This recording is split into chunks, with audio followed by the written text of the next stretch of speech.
ഞാൻ വൈകിയില്ലല്ലോ? ഇല്ല, ഫംഗ്ഷൻ തുടങ്ങിയിട്ട് പോലും ഇല്ല. ഗോപാൽജി അകത്തേക്ക് വരൂ. ഹാപ്പി ബർത്ത്ഡേ ഭാനുമതി അമ്മേ. Thank you. കയറി വരൂ.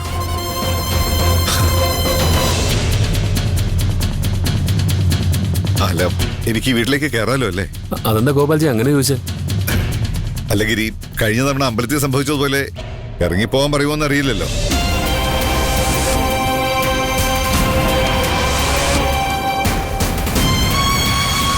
ഒരു ഉറപ്പിന് വേണ്ടി ചോദിച്ചതാ.